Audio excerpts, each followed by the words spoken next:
We end today's show in Ecuador to look at last week's assassination of presidential hopeful Fernando Villavicencio.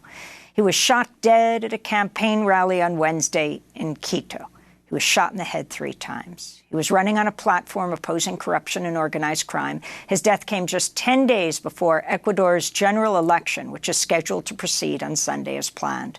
Authorities in Ecuador have arrested 6 people in connection with the murder. 1 suspect was killed. Officials said all of the suspects in custody are Colombian and alleged members of a drug trafficking group. Over the weekend, Villavicencio's party, the Build Ecuador movement, tapped journalist Christian Zurita to replace him as its presidential candidate, reversing an earlier decision to go with Villavicencio's running mate, Andrés González, because they were concerned that since she was on as VP candidate, she might be disqualified in running for president. Christian Zurita spoke in Quito Sunday. Fernando's ideas and our government plan are totally intact, and we are going to fulfill them. Together with him, we created this anti-terrorism plan, this anti-mafia plan to protect Ecuador. On Sunday night, presidential candidates took part in a debate where they vowed to address violence and security issues. An empty podium stood in Villavicencio's place. They observed a moment of silence. This is presidential frontrunner Luisa González of the Citizen Revolution movement. Ya lo hicimos una vez, vamos a volverles a dar a ustedes. We already did it once. We'll return security on the streets so they don't kill us with a firm hand against crime.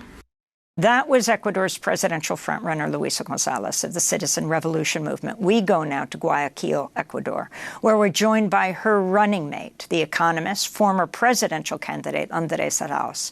He served as director of Ecuador's central bank, then Minister of Knowledge and Human Talent under former President Rafael Correa. You can go to democracynow.org to see our interviews with President Correa when he was president. Our guest is now joining us from Quito. Thanks so much for being with us.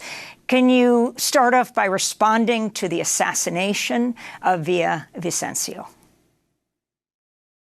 Thank you, Amy. Good morning. Yes, we are extremely concerned about the assassination of Fernando Villavicencio. This is a direct attack on Ecuador's democracy. It cannot remain in impunity. We, unfortunately, are extremely, we suspect that there is a direct link between the current government.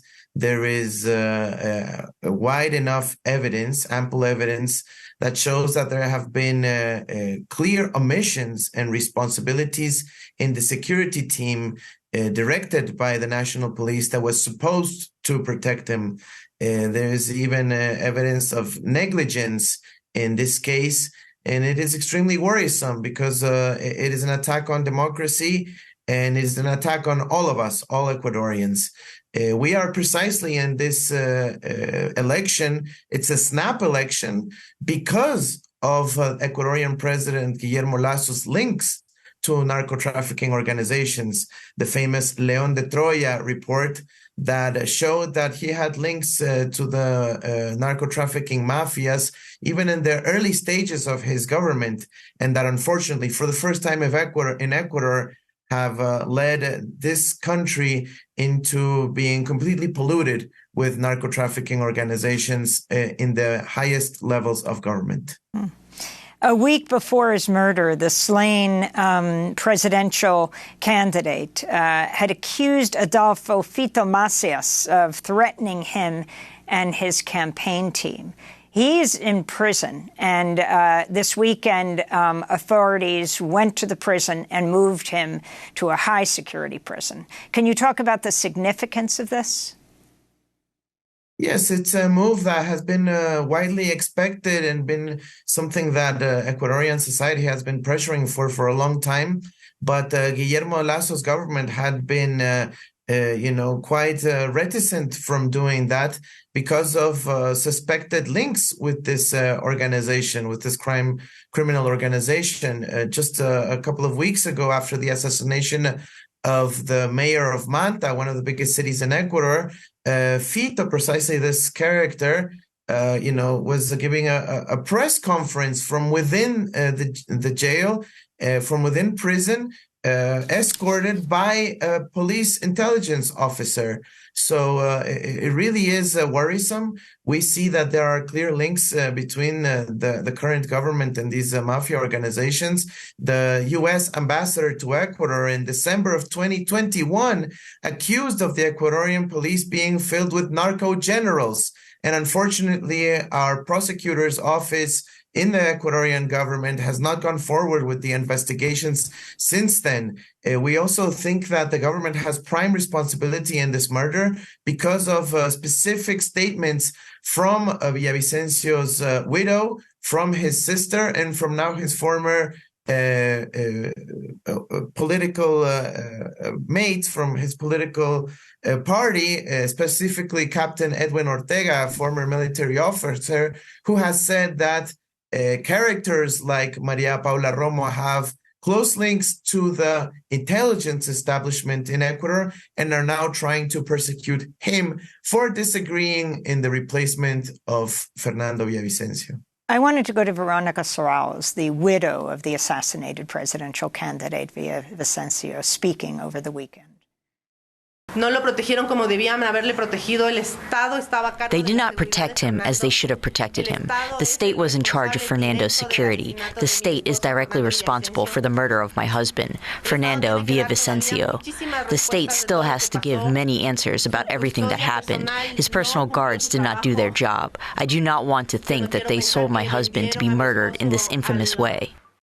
Andrés Arauz, you're making very significant accusation talking about the president, President Lasso, being connected to narco traffickers. I wanted to ask you if you could further elaborate on that and also talk about President Lasso recently securing over 24 million gun cartridges, now declaring a state of emergency, announcing immediate mobilization of the armed forces. Do you think these measures will be sufficient to address the root causes of security and violence in Ecuador, something you're connecting him directly to? Yeah, Lasso has been completely negligent in terms of the security policy in Ecuador. He is always reacting to problems on the ground.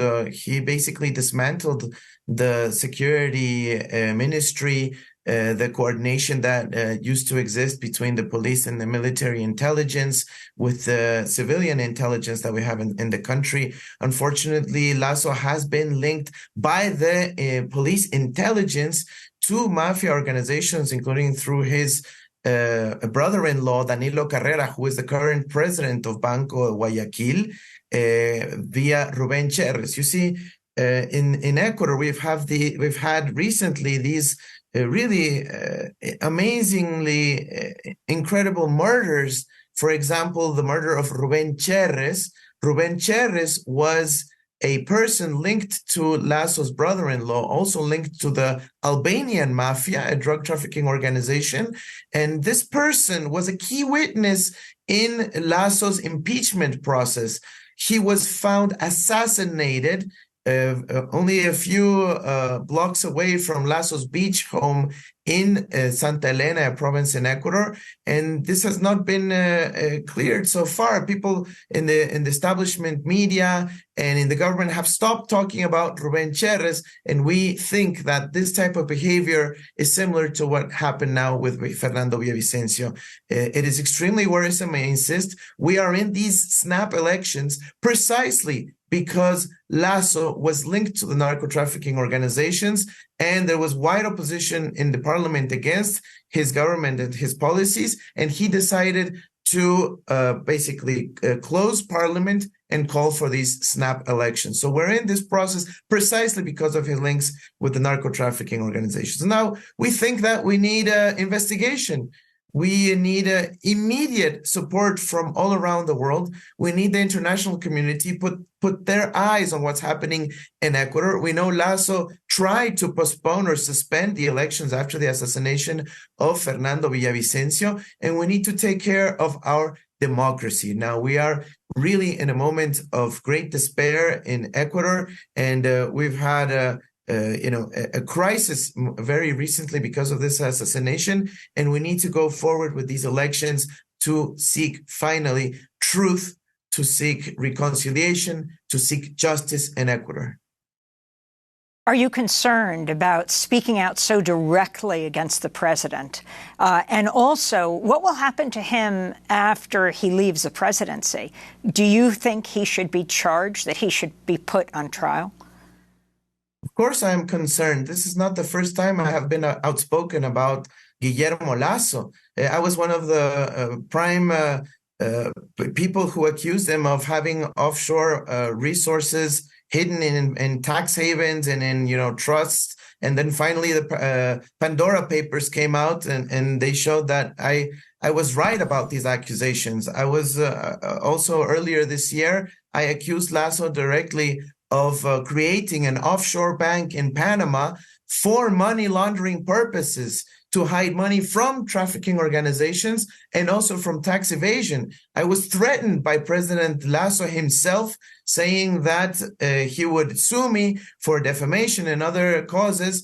And I said, bring it on. That way I could prove that I was right. He hasn't done it since, but he has also gone to Colombia to pressure the Colombian prosecutor general to accuse me of unfounded links. I then accused the attorney general, the prosecutor general of Colombia for that. So I have been in this place before, and I am sure of what I'm doing. Just like the Pandora Papers proved me right, I know that in this case, the links are very serious. And it is sufficient for anybody interested in what's going on in Ecuador to ask the question, who killed Rubén Cherres? And we will have clear answers that will help us respond who killed Fernando Villavicencio.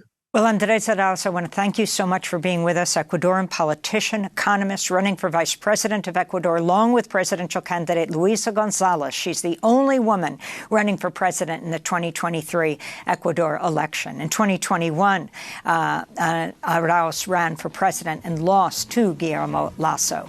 Go to democracynow.org in Spanish for our Spanish interview that we'll conduct just after this show. Democracy Now! Is produced with Renee Feltz, Mike Burke, Dina Guzder, Messiah Rhodes. I'm Amy Goodman. Thanks for joining us.